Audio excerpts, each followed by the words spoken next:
Welcome back, everybody, to another episode of the Educational AD Podcast. We're going to be right back with today's guest, but as always, we're going to give a shout out to our sponsors. Now, stay with us for just 3 minutes. Okay. These are all great companies I used. I highly recommend you check them out. So listen to the shout outs, listen to our interview, and then go and visit these sponsors. I'm telling you, you're going to be very glad you did.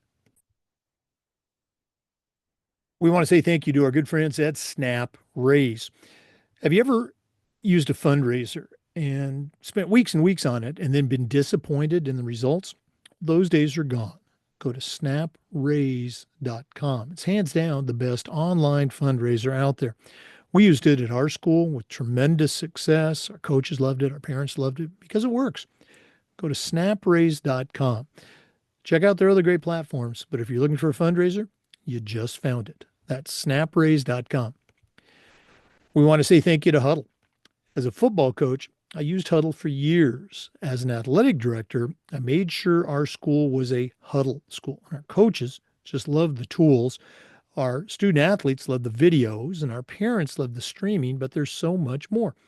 Go to huddle.com, join the 8 million users. Turn your school into a Huddle school. We want to say thank you to Ohio University and their online masters in athletic administration. Now, I didn't get my master's from Ohio, but my assistant athletic director did, and it was a great experience. It's very reasonably priced, just 20 months, totally online. And while you're earning your master's degree, you're also completing 11 NIAAA leadership training courses at no extra charge.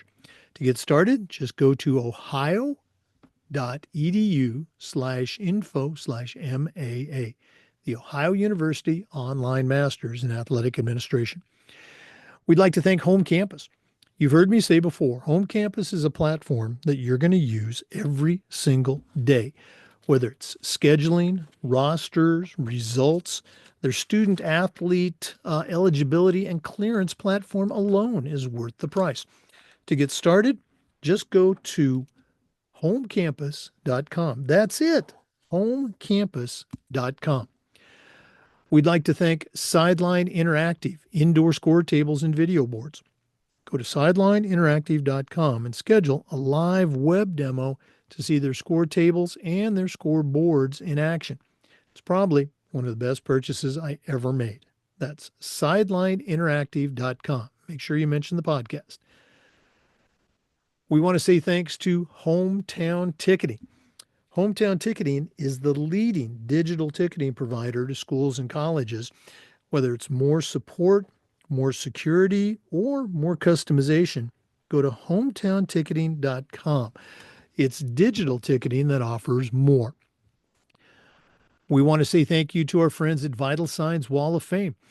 If you're looking for a really cool way to display your school record boards for all the teams, for all the different events, or show off your school's Hall of Fame, go to Vital Signs Wall of Fame and take a look at their interactive touchscreen video consoles.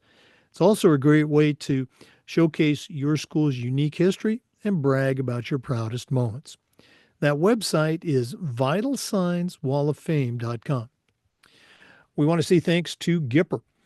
You know, your students are on social media, and if they're not seeing content that celebrates their accomplishments and promotes your program, you're missing out on a great opportunity. Go to Gipper.com. Don't forget to mention the podcast.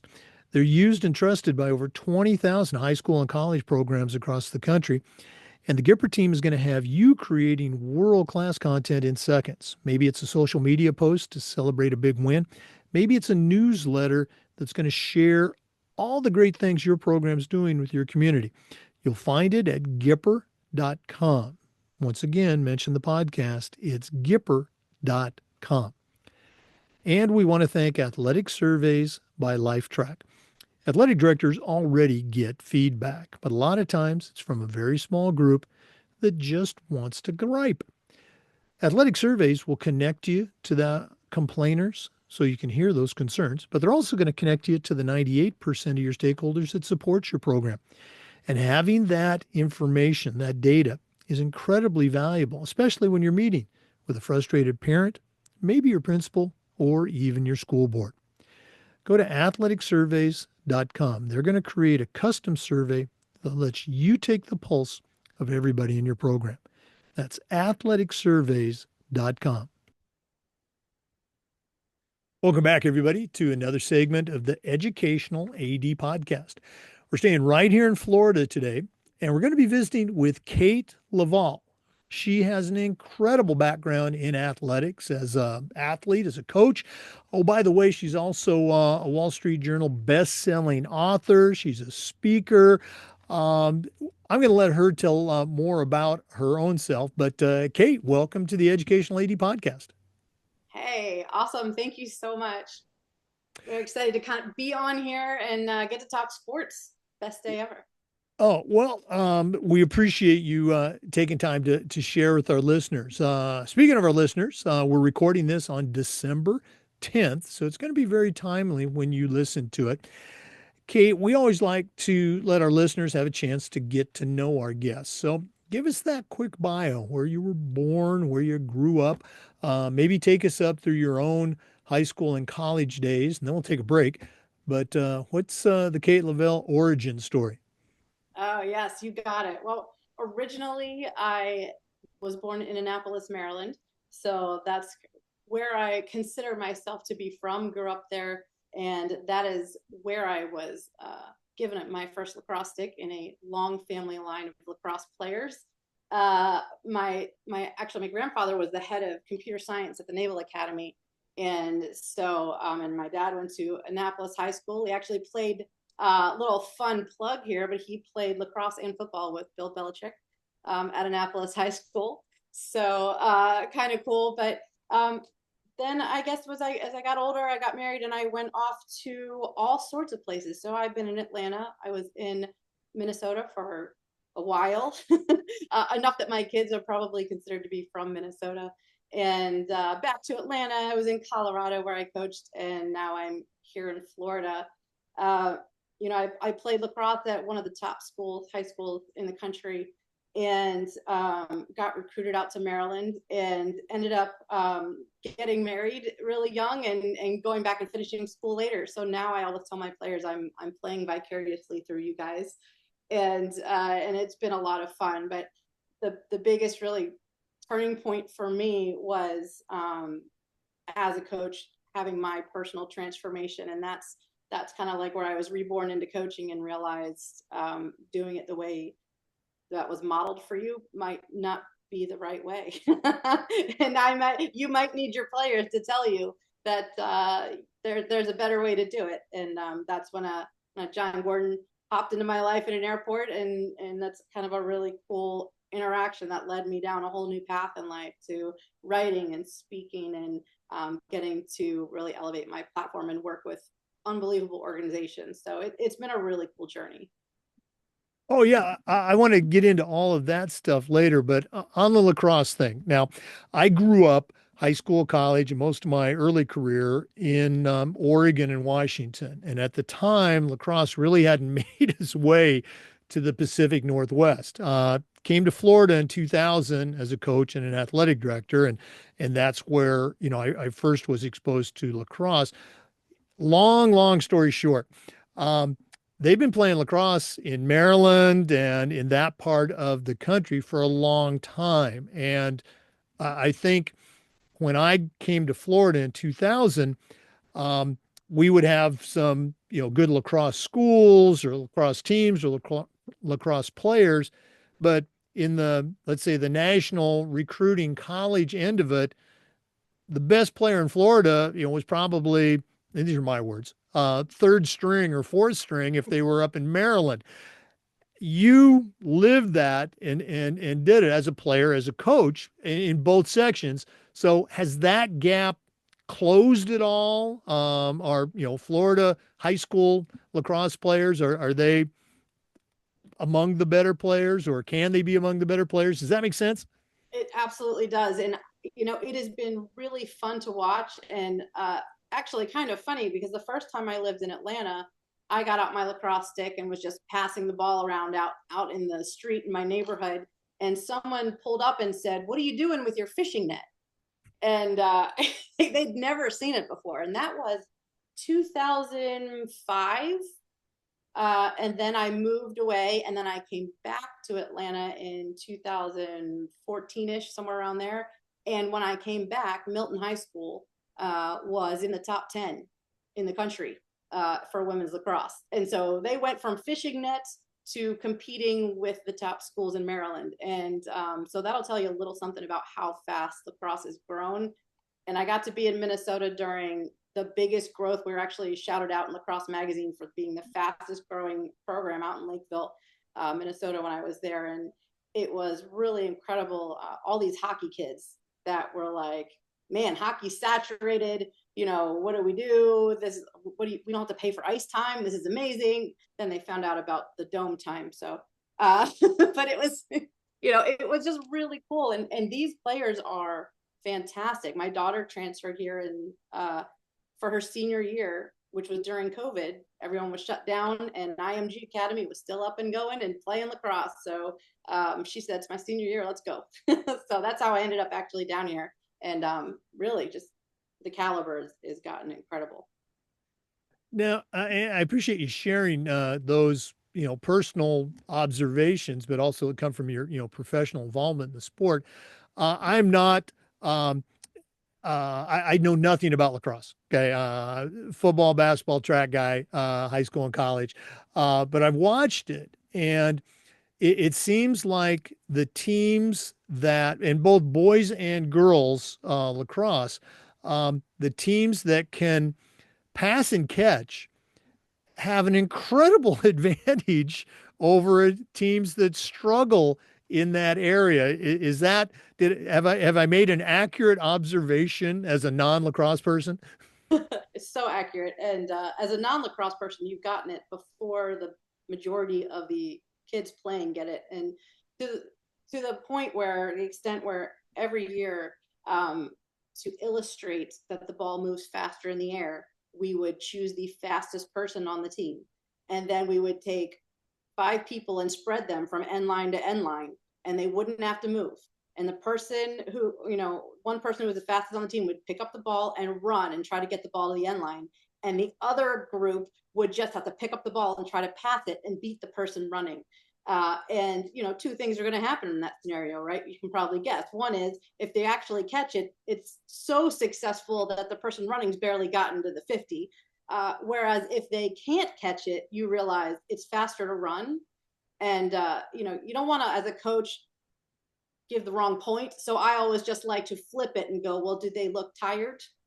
What do they want to run back again right now? Like, even if they beat you guys, if you don't catch it, it's still a miserable experience when it's especially in Florida and hot it can be. That summer ball, and you're playing 4 games in one day. You don't want to be running end line to end line. You want to pass as much as humanly possible. So that catching it's really tough, but it is probably the best confidence building sport. Not that I'm biased at all, but once you master catching, running, evading, and being able to do the kind of footwork like you see receivers doing in football, but while holding a stick and holding on to the ball, it's nothing feels better. It's one of the reasons why I fell in love with that sport. It just made me feel so good about mastering it.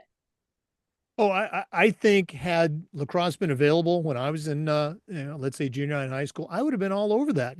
I get to, hit people and run around, and it's physical. Boy, Parents say that so often when they're in a new area and they're like, man, I think I could have been really good at this, and I'm like, well, come on out, we'll have a parent game, we'll see if your knees can hack it.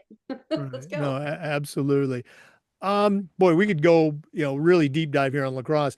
Um, I want you to think back. I'm big on moments. Okay. Not everybody is, so bear with me. Can you think back to a moment? Maybe it was in high school, maybe it was as an undergrad, that at the time, it really didn't seem like much. But now, looking back with experience and wisdom and perspective, you can point to that moment and say, hey, that had a significant impact on what I'm doing right now. Does anything stick out for you? I think I have so many of those. I'm probably the opposite of people that that don't feel like they have those moments. I feel like I have so many of those that have been strung together and taken me on a really, really incredible journey. Starting with just I was cut in from the team my freshman year, and I had been playing boys lacrosse with my brother, and playing our family reunion style lacrosse, which was just hip check everybody across the lawn. And I went in to play the girls' game, and the coach kept sending me to the boys' field, going, "If you're going to ward off, then you're going to have to go play with the boys. Go sit over there." And so I got cut, and I that was such a motivator for me because I guess I'm naturally competitive to the point of being ridiculous, right? So every single day I went out and I found a wall, and I just said, "I'm going to learn how to use this women's stick that has zero pocket in it, and I'm going to master this thing." And I didn't know the women's rules. Very, very different than the men's rules. And so I bought a rule book. I mean, we didn't have resources. There were not books on lacrosse. And so I bought a rule book, and I read the rule book cover to cover, and I could tell you how long you could cut your stick down and how big the bull was and how you had to string it. I read every page and I memorized it. And I went back the next year and easily made the team. And that was like my first experience of, if you want it, you can have it. And that was a big driver for me. But the next really big experience for me was when I failed. When I failed coaching, when I went in and I took a team and everybody loved me because I was helping them win in this new area immediately. We went from being the worst team to the best team because they finally had a coach that knew this game inside and out and could teach it. And I thought that was going to be enough, like, hey, I'm teaching the skill. This is great. And then I had my worst halftime speech ever at the state game. And because they were playing terrible. And I was like, I don't have anything other than you need to play better. There's no strategy to fix. You're standing there while people run past you. And so my halftime speech was something along the lines of, if you want to play and you don't want to be whiny, sit on this side. And if you don't, sit over here, because everyone was complaining and upset, and I didn't have anything.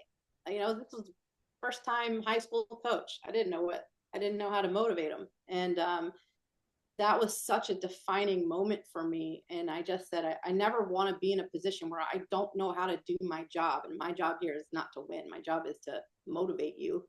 And I don't know how to do that right now. And that was another big key moment, because I ended up in that same situation at the state game years later. And I knew what to do. And it was powerful. It was really a powerful transformation to feel empowered to help them realize their potential.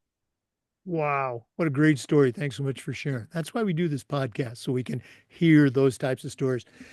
Let's go and take a quick break, but we are going to come back with more.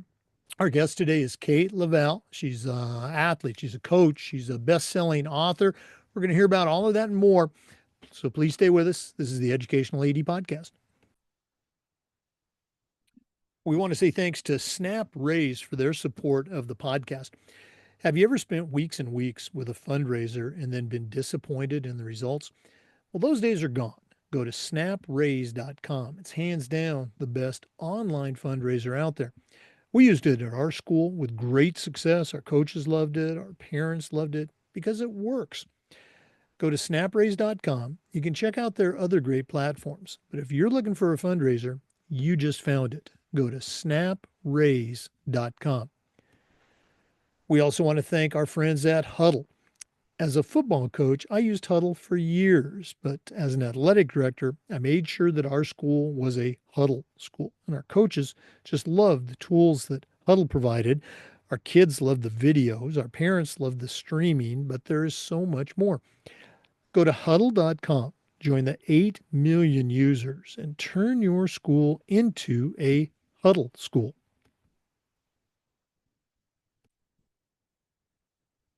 Hey, welcome back, everybody, to the Educational AD Podcast. Once again, our guest is Kate Leavell, athlete, coach, author, speaker. Kate, you kind of took us up through those formative years, also a little bit of, touring the country. I know what that's like growing up. Post-college, what were some of those early career stops that kind of laid the groundwork for all the great things you're doing now? Yeah, it really all stemmed from, two main events. And one of those was I became a coach's education trainer for US lacrosse. And at the time we had some national trainers. We used to travel around the country. We would put on those clinics where you would get level 1, 2, 3 certified, that sort of thing. And that was where I really learned, here's how you facilitate. Here's a great way to get people engaged. And I became comfortable standing up in front of people and and presenting, and they really did a fantastic job. I mean, I consider some of the people in that program to be some of my greatest mentors in that area. And so that kind of got me started, and I loved it. And then I moved into doing high school coaching, and that was where I learned the lesson that winning isn't quite enough. There's got to be a little more to it. I do consider high school coaches to be MacGyver, and sadly, I have to now explain to some of the coaches who MacGyver is. But I do believe, if you're a college coach, at certain levels, you get to go out and recruit. Not all college coaches. Sometimes you're just taking whoever's on campus. But if you get to go out and you're choosing your players and you can build the team you want, if you are a high school coach, you are taking what is in front of you. And even if you're cutting, you're still picking the best of what's in front of you. You don't get to go out to, other states and pull the best players. So you have to learn how to say, this is what I have. I need to make this a great experience for them. I need to meet the goals that we have for a student athlete, for their future, for the personalities that they're bringing, for the baggage that they're bringing, the baggage that I'm bringing, right? And I have to put this together, and we're supposed to win. So, MacGyver can be stuck in a room and say, well, I got to get out of here. And all I have is this paper clip and my shoelace, and he's going to figure it out. And so as a coach, this is what we do. This is, you do what you can with the resources in front of you. SAT on Saturday, and you only have, no subs. All right, here we go. Let's do it. Right.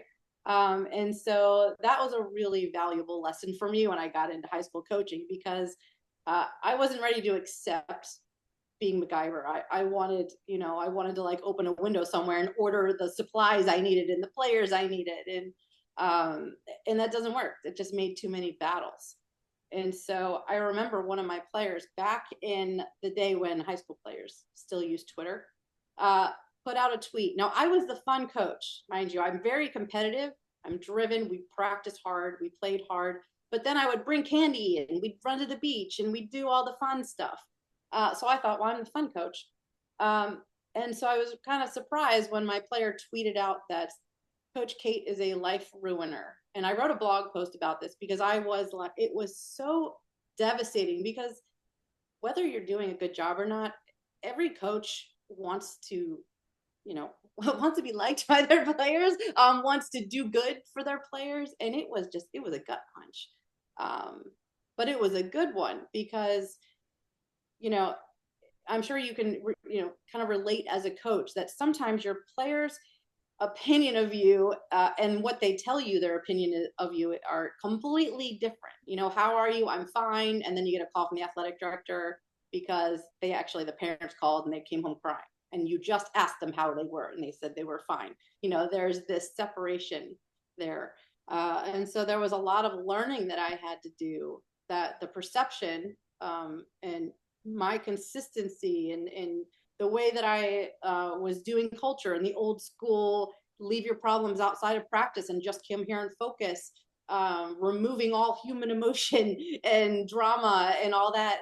That's not a thing. They're not robots. And this is what led me to writing my very first book, which was Confessions of an Imperfect Coach, which John actually shared for me. And that was kind of like what kicked off a lot of things.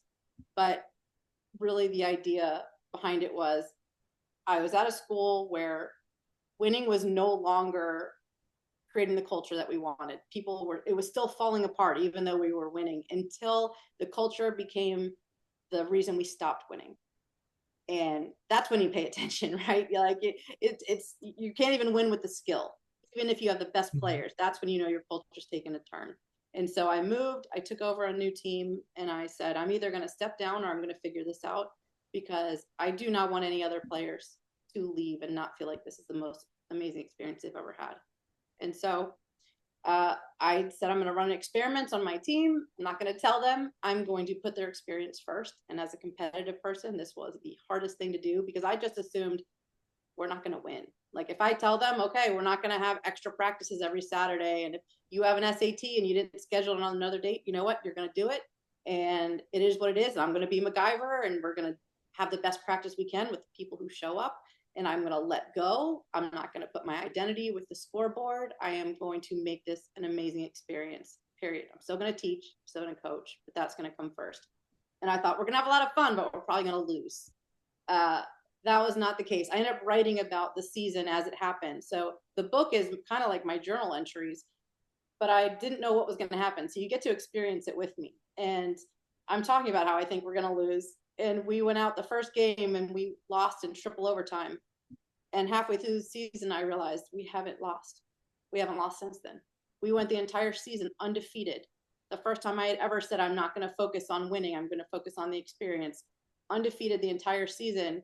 Ended up playing that team that we lost to in triple overtime again at the end of the season to get into the Final Four. So talk about your rite of passage, right? We had to go play them again. We beat them. It was something like 26-4. You want to ask if a team has grown, there's your answer right there. We broke every school record. It was the most incredible experience, and I called it the perfect season experiment because I redefined what a perfect season is. It wasn't about the scoreboard. It wasn't about the wins. The perfect season was we're only going to look at where we excel, where we can implement things to move forward. We're going to make everything, we're just going to look at the positives and we're going to grab onto those and we're going to expand them and grow them into every area. And it was a really amazing experience, but that was my transformation, and it changed the way that I coach, but it also changed the way that I parent, the way that I am in relationships, and the way that I look at life. So it was really powerful. Wow. And again, you hear so much nowadays in the last several years about being from a coach being transformational as opposed to being transactional. Nick Saban was talking about it a couple of weeks ago on College Game Day, but it is so true. I can remember, as a young coach, literally telling the team, "Hey, this is supposed to be, the best part of your day. Don't bring your problems out here. We're here to have fun. This is football." And it's just, again, one of those lessons I had to learn, and hopefully our listeners, have learned that well. We're going to do this at the end of the podcast, and we're not done yet, but you've heard me mention, Kate, multiple bestseller. She has her own website. We're going to take a deeper dive into that in our next segment, but let's go and give out that information right now. The names of the books, how they can get them, and then also the website. Yeah, you got it. So like I said, my first book was that Confessions of an Imperfect Coach, which is kind of funny. It was just an independent published book that I didn't realize was being spread from school to school to school. People are getting copies that had been handed down by 10 coaches, and it's really cool. But the first half is that transformation story and how I did it, and then the rest of the book is basically blog posts that I put together. They're articles, whatever you want to call them, that are very relevant, that can kind of give you ideas on different perspectives to look at as you're coaching. So it's a cool resource. But then, I would say the other two ones that are my main books are going to be Stick Together, which I wrote with John Gordon, and that is available anywhere. That was a Wall Street Journal bestseller, very short. You can read it in probably half an hour, 40 minutes.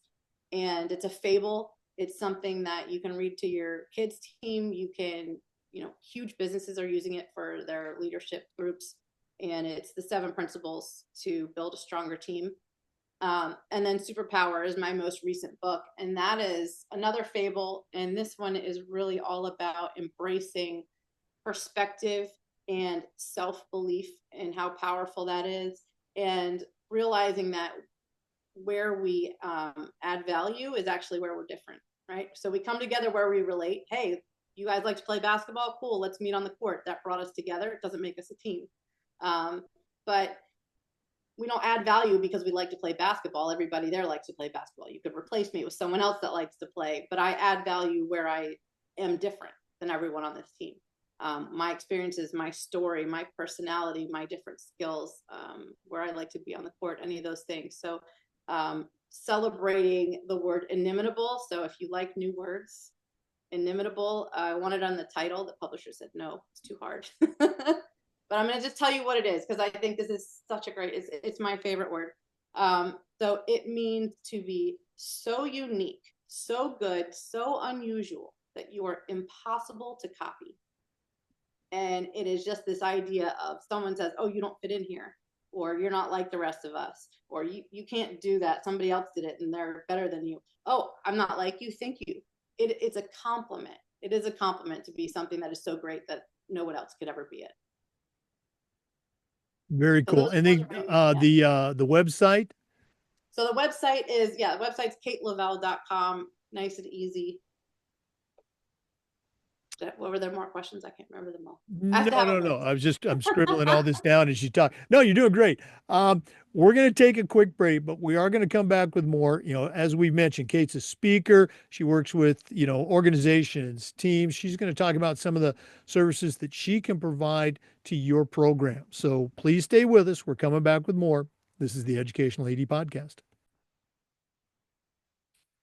We also want to say thank you to Ohio University and their online master's in athletic administration.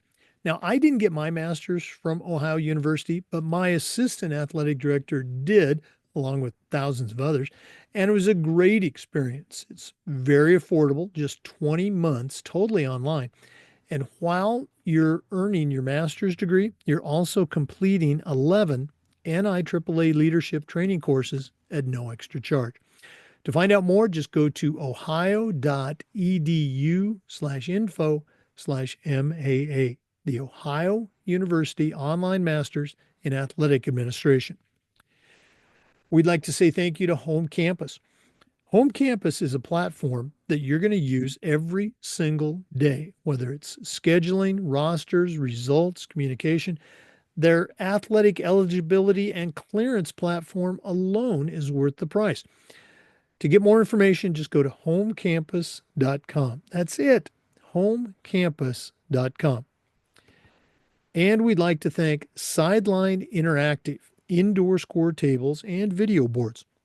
Go to sidelineinteractive.com and you can schedule a live web demo to see their score tables and their score boards in action.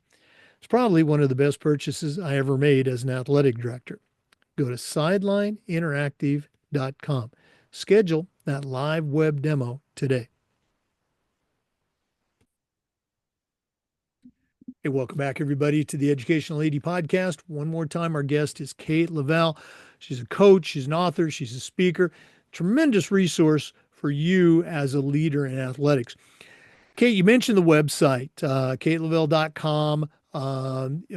Again, the books and those resources are there. But what are some of the things that you can offer to our listeners? Give us that why. Why should they reach out? And listeners, you should, but why should they reach out and connect with you? Yeah, one of my favorite things to do is to work with athletic departments, and I love to work with individual teams. I think that's really important, but getting the entire department to be rallying around kind of that central mission and to be united is really important, especially when you have kids that move across different sports as well, and some families you have in many different programs. So one of the things that I can do is come in and work with your coaches. I think that continuing education piece is so important. So I will do keynotes, but I love doing interactive workshops because let's face it, most coaches do not want to sit in a chair for very long. We have a hard time sitting still. So, being able to do something that is game-based, that is really energizing, but that also refueled, it is a gift. Sometimes training feels a little bit like a punishment, or it's just another thing to do. If you can bring somebody in that's going to make them feel like, wow, I really needed that infusion. I really needed to get back to why I love this, and to be given tools that help me overcome the things that I've really tried a lot of things and thrown it at it, and it's not quite getting me where I want to go. So that's my goal with that. So I love being able to come in and do these workshops, and then as well work with the athletes, doing presentations, doing these workshop style things for all of the student athletes at the school, for the captains. And even on another level, we've had entire departments invite the community, invite the parents to come in. And when you get parents buy-in, it's a powerful thing. When you get the parents helping to work to drive the mission, that really can change where things end up and cut down on some of that turnover, which hurts those athletes. Like my daughter's on her third coach as a senior in college. It's tough. It's really hard on the kids when we have a lot of turnover. So educating and lifting up the coaches is so important, and I'll give you some thoughts on that later. But those are the main things that you can bring me in to work on with your department. Yeah, I think you're absolutely right. Being able to work with the entire team or even the entire department, working with the head coaches so that they can, reinforce that message is always best. I know you've had a ton of clients, a ton of success. Can you share with our listeners? ADs are kind of a different breed. Can you share with our listeners, maybe one or two success stories? You don't have to mention the school or the names, but what was the impact that having Kate Leavell come in and talk to their program? How did that all play out? Yeah, I actually had a high school program that came to me, and it was a young coach who was really motivated to create a great culture, but walked into a program that had a lot of drama going on. So, she wasn't really sure how to get everybody dialed in and back on the same page and kind of get that fresh start. And they had started their season, they were about halfway through, and they had not won a game.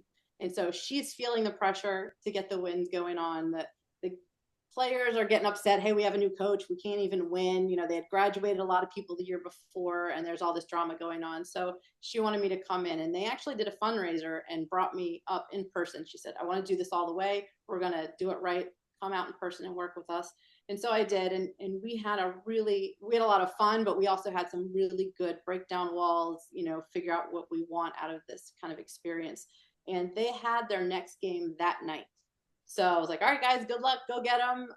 She messaged me right after the game, still on the field, and said, we just won our first game. They did not lose the rest of the season.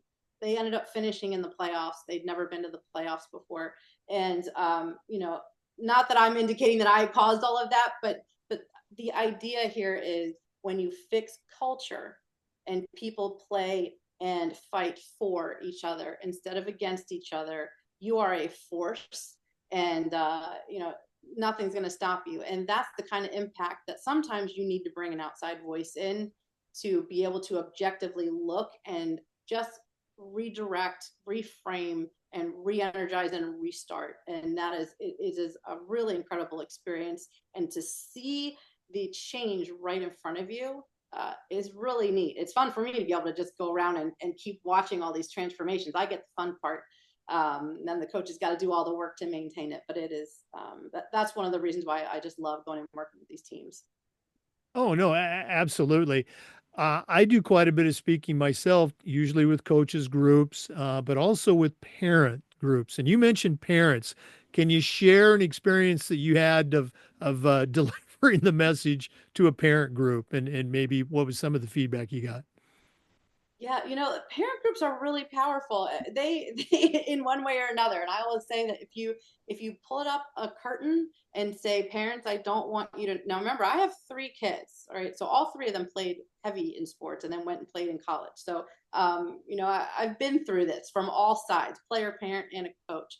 And so when we put a curtain and we say, we only want to hear from your kids, let them advocate for themselves, you maybe don't see them, but that doesn't mean they're not forming an angry mob on the other side. And one of these days, that curtain's going to burn down, and they're going to be standing there waiting for you.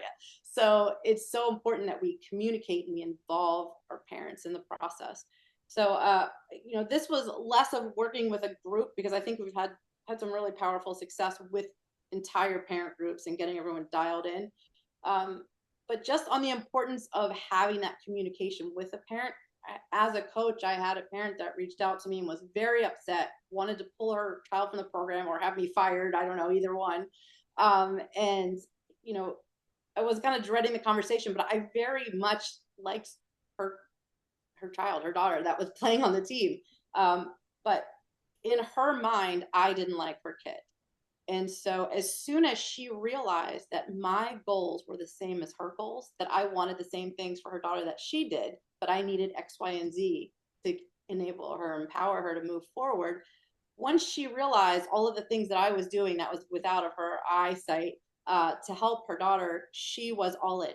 She became my biggest advocate. She was out there calming the masses when they were misinterpreting, what was going on or whatnot. And she became a huge ally, and we stayed friends for a long time. And it was a turning point where I changed the way that I dealt with parents and said, "Come talk to me.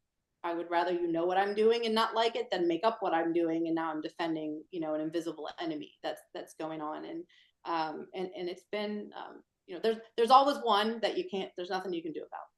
Right.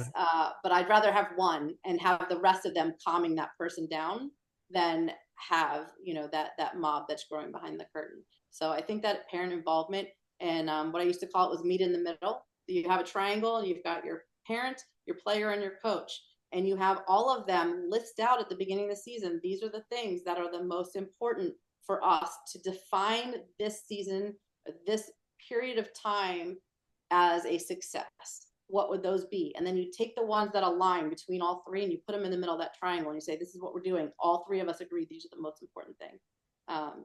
It's a lot easier when you have that parent conversation and they're talking about something outside the triangle, and you go, this is what's most important. I know that's important to you. You'll have to work on that one, but this is what's important to us. And this is what my job is to follow along with that. So it works. Yeah. And again, it just underlies the importance of communication, because you're absolutely right. Parents, they're going to, whether you're a coach or an AD, they're going to talk about your program. Give them the talking points. These are the things that we're going to talk about, and having that open, transparent communication is so important. Wow, great stuff. Let's go and take another quick break. But when we come back, Kate's got a real interesting perspective she's going to share with you as a leader, as a coach, as an AD. So please stay with us. Don't go anywhere. This is the Educational AD Podcast. We also want to thank our good friends at Hometown Ticketing. Hometown is the leading digital ticketing provider to schools and colleges. And whether it's more support, more security, or more customization, the Hometown team is going to help you make the best online ticketing solution. Go to hometownticketing.com. Don't forget to mention the podcast. It's digital ticketing that offers more. We also want to thank our good friends at Vital Signs Wall of Fame. Have you been looking for a really cool way to display your school record boards for all the teams, for all the different events, or show off your school's Hall of Fame? Go to Vital Signs Wall of Fame and take a look at their interactive touch screen. That's right, touch screen video consoles. They're also a great way to tell your school's unique history and brag about your proudest moments. Once again, the website is vitalsignswalloffame.com. We also want to thank our good friends at Gipper. Your students are on social media, and if they're not seeing content that celebrates their accomplishments and promotes your program, you're missing out on a great opportunity. Go to Gipper.com. It's used and trusted by over 20,000 high school and college programs across the country. And the Gipper team is going to have you creating world-class content in seconds. Maybe it's a social media post on Twitter celebrating a big victory. Maybe it's a newsletter telling everybody in your program about all the great things that you do. Go to Gipper.com and you'll be creating world-class content in seconds. It's so easy, even I can do it. Go to Gipper.com to get started. That's Gipper.com. Welcome back to the Educational AD Podcast. Kate, you've done just a fantastic job sharing your journey, sharing some of the services that you provide. And remember that website, kateleavell.com. I'm going to say the last couple of years in the athletic director world, there's been a lot of buzz, a lot of talk about, well, do you know your philosophy? Do you have a philosophy? Do you know your why? Um, Not to minimize the why, I've always felt, okay, I know the why. Now, what's your what? Okay, I want to see you do it in action. But do you have any advice for our listeners on, maybe they don't have a philosophy, maybe they're struggling to create one? Any advice you can give our listeners on that topic? Yes, and I remember being on the end where I was being asked to write down what my philosophy was, and I even struggled to understand what they meant by that. There was a level where I was like, I'm not even really sure how to define that. And I noticed when I was doing coaches education that that was not uncommon. It's like, I'm not really sure, or I want to come up with a really cool initials or, something, a buzzword or whatever. And that became more important than kind of living it and having it be simple. Sometimes they're way too overcomplicated, or it's just something we say and not something we do. And so I kind of reflected back on what helped me transform and what is it that really matters to me. And after my experience of being a life ruiner, so what is that? And so build not break has been my theme for a really long time. And I'm going to explain what that means. It's very simple. It's very effective, and your players can use it. Your coaches can use it. It's something they can take with them. So usually before you say something, let's say you're giving feedback to somebody, you think about, well, is it true, right? You've probably heard that before. Yep, I need to make sure it's true before I, say something. Yes, it's true. All right. Do they need to hear it? Yes, yes, they probably do. As a coach, we've had times where we're like, oh yeah, they need to hear this right now, right? We know when that happens. And then usually we stop there and we're like, okay, permission, proceed. And then we like unleash the kraken. We're like, here we come. It doesn't always help. We might feel better. But there's a third piece, and this is really the game changer. And so that is it true? Do they need to hear it? And will my delivery of this information build or break? Will it build our relationship? Will it build their confidence? Will it build their motivation? Will it build their belief in each other? Will it build their ability to feel my belief in them? Is it going to build us into stronger? Or am I just doing this to vent or because they deserve to hear it or whatever it is? So, will my delivery, and I think a lot of times we put it on the receiver. Hey, you did something wrong. I'm telling you, it's your job to decide what to do with this information instead of taking accountability for what we wrap it in. And to kind of illustrate that a little more, if somebody were to give you a gift, and feedback is a gift, feedback from a trusted person with experience is a gift, even though it doesn't always feel that way, but that's the packaging. So if someone gives you, we're coming up on Christmas, right? Someone gives you a Christmas present and it's wrapped in a trash bag with duct tape all around it and there's trash stuck to it, and it's sitting out front. You might not look at it and think this is a gift. You might be like, oh, they must have left their trash out here. But if they wrap it up and it looks like a present and it looks valuable, you're going to want to open it. You want to receive it. You're actually excited for it. And it's all about how do we package what we're about to give to somebody. So that's the build, not break. And when you teach your athletes to speak to each other with this build, not break, then when they have drama or when they have stressful situations on the field and they have to communicate quickly, if they think about that one piece, how is my delivery of this going to bring out the best in them, or is it going to make this worse? And allowing that pause to happen, I think, is really, really important. This really feeds into the idea of belief-based statements. So this goes into any kind of feedback. So let's say I'm giving you some feedback about how you performed at practice today, and you did not perform at practice today. You're not doing very well. I don't want to tell you you did great. People think that's what positivity is. Oh, I'm just going to tell everyone they did a great job. I don't have that gene. It's not in me. I just can't do it. If you're not doing well, I need to tell you that you're not doing well because I have high standards. But I can do it in a way that instead of deflating you, that posture change where it comes up versus going down. And so it all comes with belief statements. So right now, I don't feel like you're hitting the targets. You're not doing what I need you to do. I'm not seeing the effort that I need to see. All of these things that are very true right now that are not getting you to your potential. However, the most important piece of that feedback delivery is I've seen what you're capable of. You're here for a reason. I'm here to support you. The team is better in so many ways when you are 100%. And I know what our team's going to look like when you elevate and you learn, and I cannot wait for it. And what I want to know is, what are you willing to do right now? What are you willing to commit to take that step to get to that person that I know you can be? And let me tell you what I am committed to help you get there, because I'm your coach. And when we have this, I believe in you. Uh, let's go there together, but also give me your commitments. I want to will you allow me to hold you accountable to that so that we can see this through? There is a different kind of leaving of that meeting than there is after, you know what? There's other people that want this position. They're working for it. You're not, you're just going to lose it. When they leave, all they're thinking is, coach doesn't like me. Coach doesn't know what I'm going through. Coach doesn't see the amount of work that I'm putting in on the side. Coach wasn't even looking at me at practice today, and they didn't see, they had their head down on the times when I did do the thing I was supposed to do and I was successful, and there's no point. And you lose them instead of elevating them. It's a fork in the road, and that build, not break, and belief-based feedback for me was a game changer.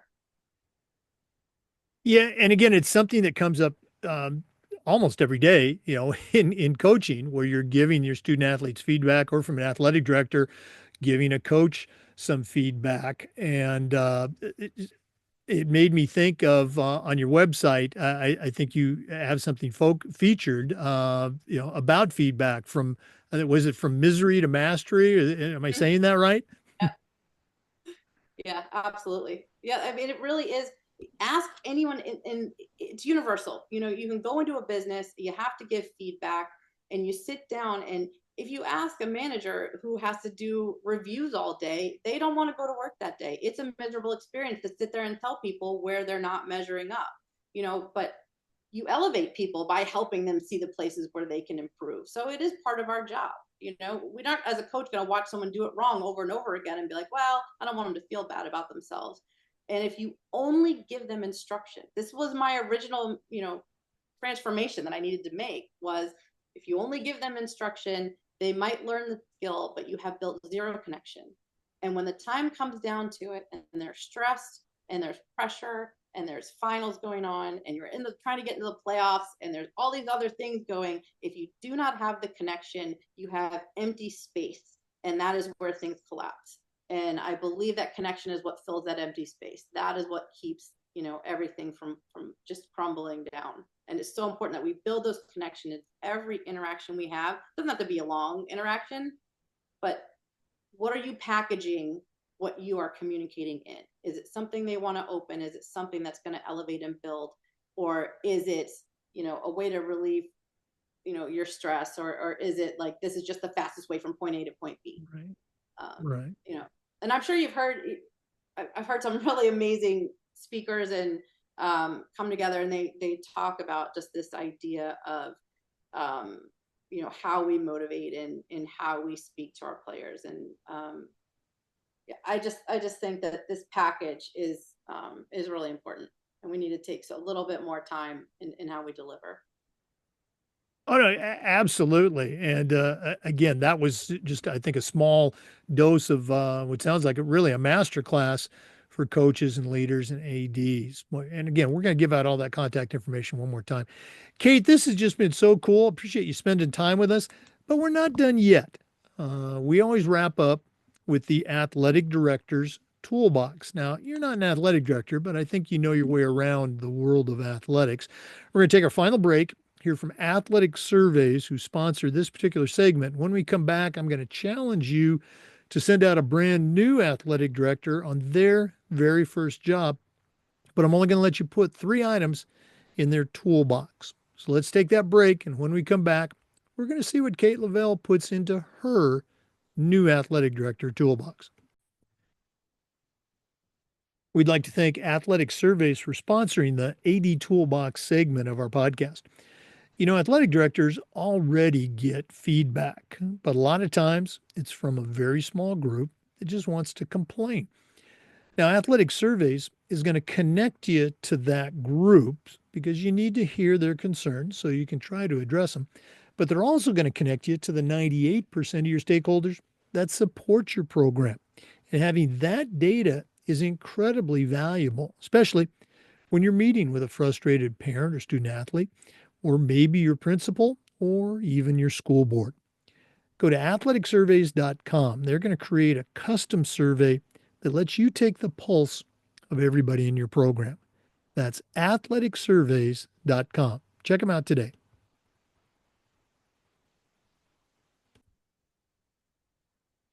Well, it's that time of the podcast. We've just spent an hour with Kate Leavell, just a tremendous background. I'm going to have to get her back on the podcast.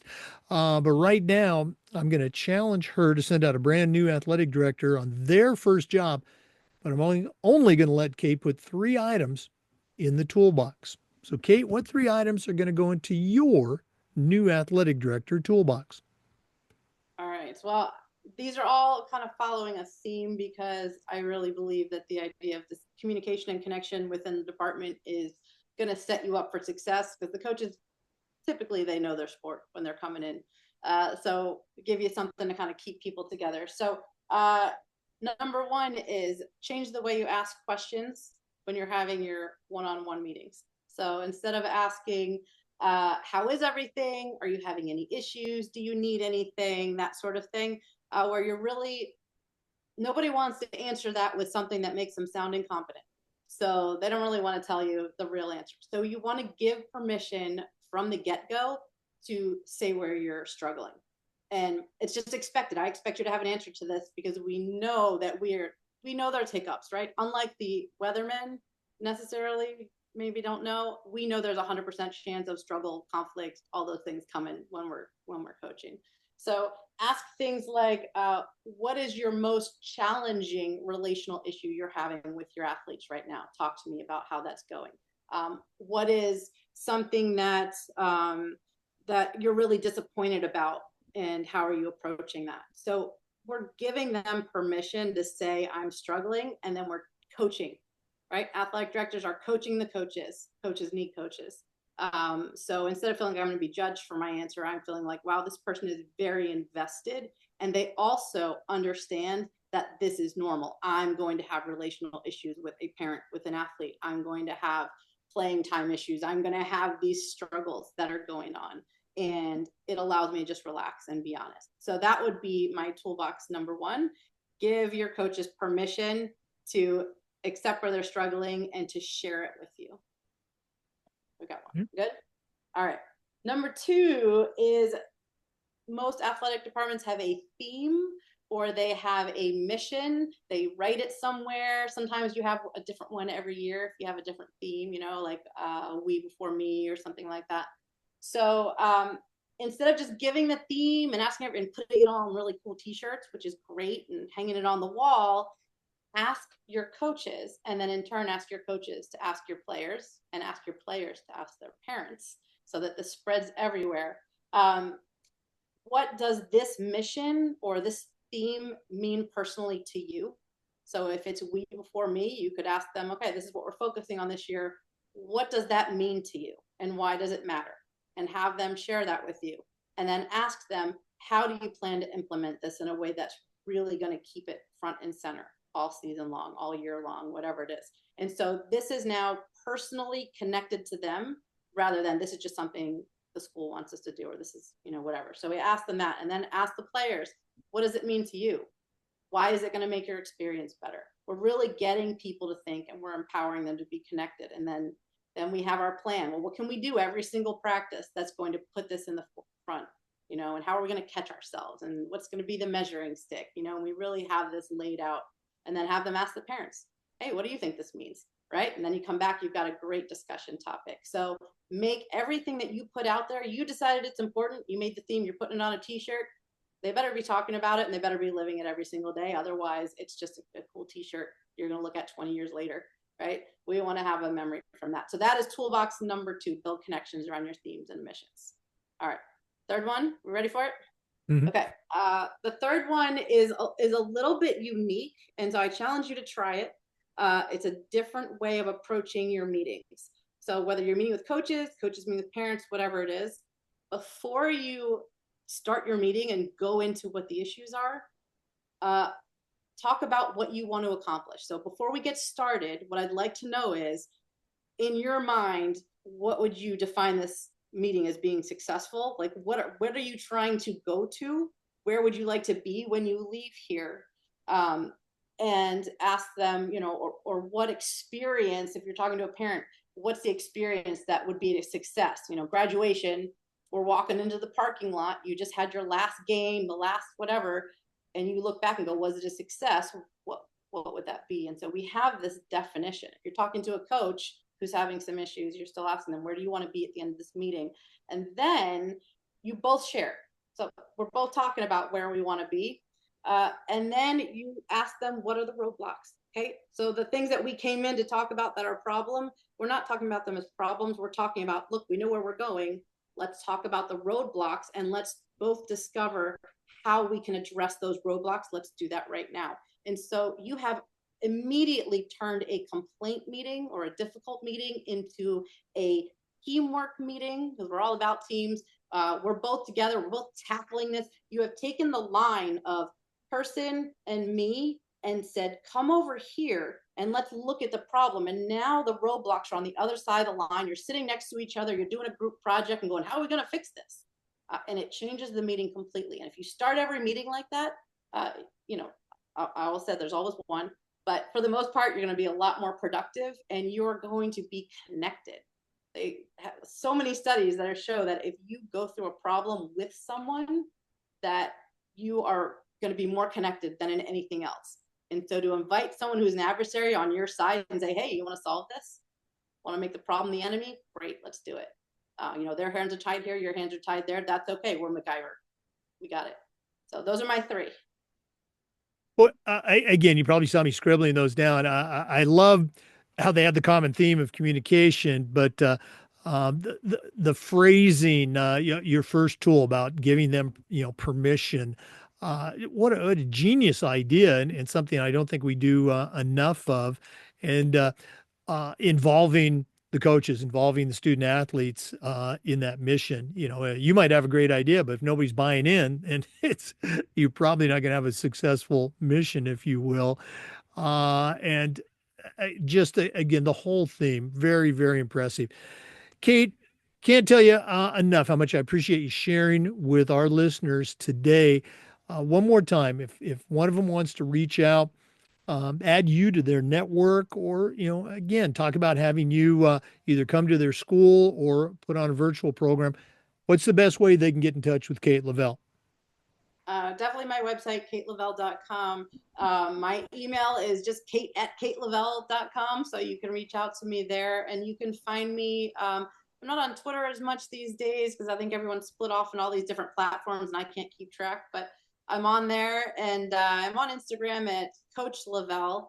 So if you really like seeing the occasional tidbits and toolboxes mixed in with pictures of my dog, that is a great place to go. No, and again, what these platforms, that's what they're for. We have a business life, but hey, we have a personal life too. Put those dog pictures in there. You got it. And I actually came back to high school coaching. I know we didn't mention it before, but I went into college coaching for a while. I just accepted a position here in Florida, so and it was announced today. So I will be coaching at Out of Door Academy here in Lakewood Ranch this year. So I'm excited to be back into the high school landscape and get to practice what I preach, and I'm really excited for it. Well, congratulations on that. I know exactly where that campus is, and I guess I'm not that far away, maybe a couple hours. Yeah, send me that lacrosse schedule. I'm going to come down and cheer on the team. I love it. That'll be great. Okay. For our listeners, we want to say thanks to you for tuning in. And just a reminder, we upload the Zoom recordings of all of our interviews to the Educational AD Podcast YouTube channel. We do this just about every day, try to share athletic stories and best practices. So please come back and join us on the next episode of the Educational AD Podcast. We'll see you next time.